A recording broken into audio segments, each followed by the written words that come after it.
नारायण नारायण नारायण। हरे कृष्णा कृष्णा कृष्णा हरे हरे, हरे राम राम राम हरे हरे। श्रीमद् कुंज विहारिणे नमः। श्री बिहारी जी के चरणों में आप सभी के लिए मैं हृदय से मंगल प्रार्थना करता हूँ। अस्तु 2-3 दिनों से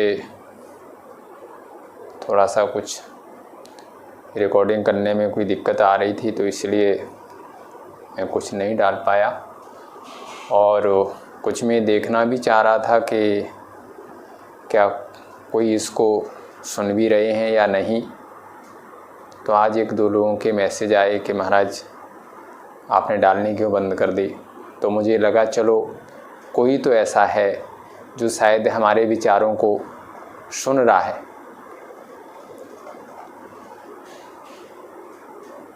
देखिए, बहुत लोगों के खुद के मन में ध्यान देना, ये प्रश्न उठता है कि हम वर्षों से भजन कर रहे हैं या वर्षों से संतों की सेवा कर रहे हैं या हम वर्षों से कोई साधना कर रहे हैं, ध्यान कर रहे हैं, तो हमारे ऊपर ईश्वर की कृपा कितनी है, उनकी कृपा हो रही है कि नहीं हो रही है। और कई बार हमें ऐसा लगता है कि ईश्वर की कृपा हमारे ऊपर कम है, दूसरे के ऊपर ज़्यादा हो रही है। ऐसे ही हम संतों के बारे में सोच लेते हैं कि देखो वो तो एक बार ही उनके पास गए थे, उनका तो ऐसा हो गया, और मैं इतने बार जा चुका हूँ, मेरा ऐसा नहीं हो रहा है। तो क्या ये भेद दृष्टि संतों की तरफ से हो रही है, ईश्वर की तरफ से हो रही है? विशेष करके हम ऐसे जिज्ञासु हैं जो भगवत भजन कर रहे हैं, लेकिन उनको ये लग रहा है कि हमारे जीवन में कोई सुधार नहीं हो रहा है, तो शायद ईश्वर की कृपा हम पर कम हो रही है।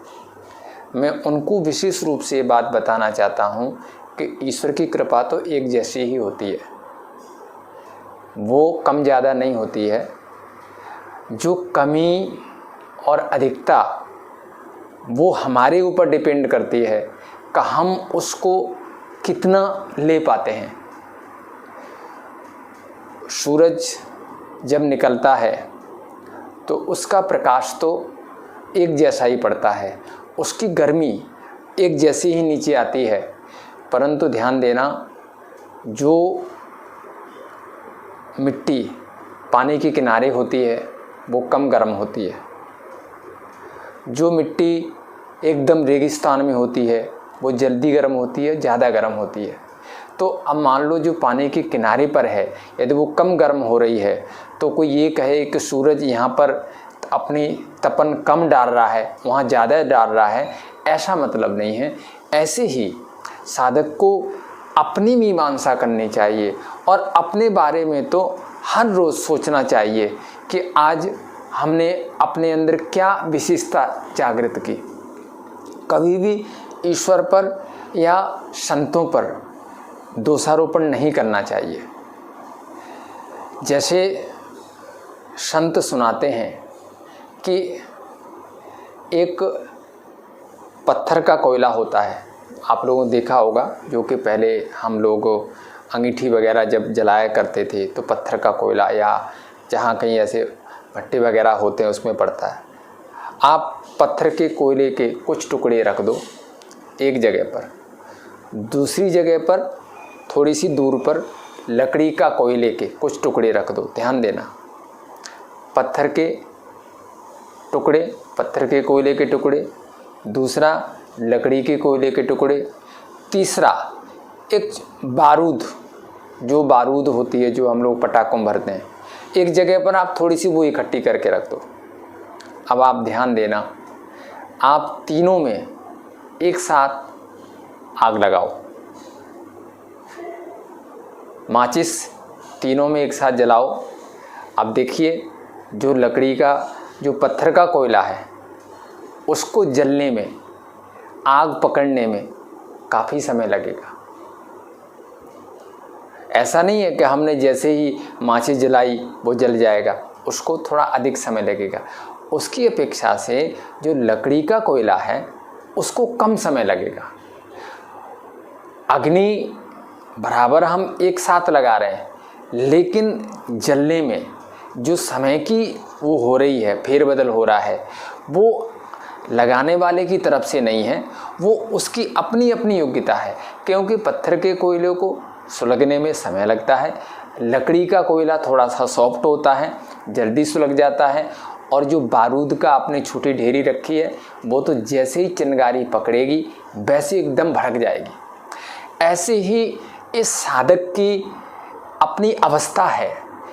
किसी का चित्त पत्थर के कोयले की तरह है तो उसको थोड़ा सा समय लगेगा।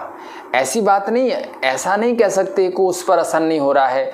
यदि उसने भजन करना शुरू कर दिया है, यदि उसने साधना करनी शुरू कर दी है, यदि उसने सेवा करनी शुरू कर दी है, तो ये तो निश्चित है अग्नि तो उसने भी पकड़ ली, लेकिन थोड़ा सा उसको समय लगेगा। उसकी अपेक्षा से जो लकड़ी का कोयला है उसको कम समय लगेगा, वो जल्दी जल्दी जलने लग जाएगा। और यदि किसी का चित्त बारूद की तरह है, बारूद के ढेर की तरह है, यानी एकदम पूरी तरह से वो तैयार है, तो उसमें जैसे ही किसी महापुरुष की कोई शब्द पढ़ेंगे बस वैसे उसको एकदम वैराग हो जाएगा और एकदम वो घर से निकल पड़ेगा। इसलिए ये जो कमी बेसी देखी जाती है वो साधक को अपने अंदर देखनी चाहिए। ईश्वर की कृपा तो सबके ऊपर बराबर हो रही है। इस चीज़ को साधक हमेशा ध्यान रख के चले कि वो कभी भी ईश्वर के ऊपर दोषारोपण ना करे। और अधिकतर ये हमारी बहुत बड़ी कमजोरी है कि हम अपनी कमियां ईश्वर पर डाल करके और फिर हम ईश्वर से भी राग द्वेष करने लग जाते हैं, संतों से हम राग द्वेष करने लग जाते हैं। इस चीज़ को हमेशा साधक मान करके चले कि ईश्वर की कृपा में कभी विषमता नहीं आती है। ईश्वर तो अपनी करुणा हमेशा बरसा रहा है। किसी ने पूछा कि हम कैसे माने, एक व्यक्ति ने संत से आकर के पूछा कि ईश्वर की हम पर कृपा है, ये हमें कैसे पता चले। तो संतों ने कहा कि इसी से अनुमान लगा लीजिए उसकी कृपा है तभी आप हमारे पास आ सके, नहीं तो आप हमारे पास ना आकर के किसी और रास्ते में चले जाते। आप घर से ईश्वर की कृपा है या नहीं ये जानने के लिए जो आप संतों के पास आ पाए, एक कृपा की पहली पहचान है। उसकी कृपा तो आपको हमेशा हो रही है।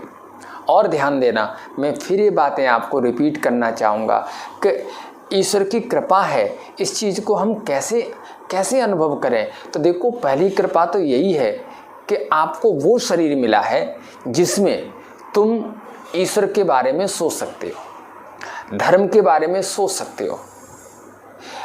जितनी भी योनियां हैं उसमें एक मानव शरीर, मानव योनि ऐसी है जिसमें व्यक्ति ईश्वर के बारे में सोच सकता है, अपने बारे में सोच सकता है, बंधन क्या है, इससे मुक्ति कैसे होगी, इसके बारे में सोच सकता है। ध्यान देना, ये भी पंचभूतों से बना हुआ शरीर है।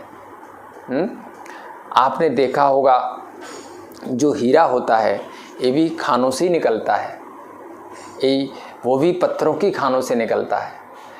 लेकिन आपने कभी विचार किया, आप एक पत्थर का टुकड़ा कहीं से भी आपको उठाना हो तो आप कहीं से पहाड़ पर उठा लो, उसके लिए किसी पूछने की ज़रूरत नहीं है। आप मतलब 100 ग्राम का टुकड़ा उठा लो पहाड़ से, आपको कोई उससे पैसे नहीं मांगेगा। लेकिन यदि आपको 1 ग्राम का हीरा लेना हो तो उसकी कीमत कितनी हो जाती है। विचार करना इस बात पर कि यद्यपि इसी पंचभूतों से ये सारी योनियाँ बनी हैं जो पत्थर के टुकड़ों की तरह हैं, लेकिन उसी पंचभूतों से ये शरीर बना है जो आपको मिला है जो हीरे की तरह है। क्यों? इसकी विशेषता यही है कि मानव शरीर में ही ईश्वर चिंतन, ईश्वर विचार हो सकता है, अन्य किसी शरीर में नहीं हो सकता। तो पहली कृपा तो देखो ईश्वर की, ये मान लो, स्वीकार कर लो कि हमारे ऊपर पहली कृपा है कि हमें मानव शरीर मिल गया।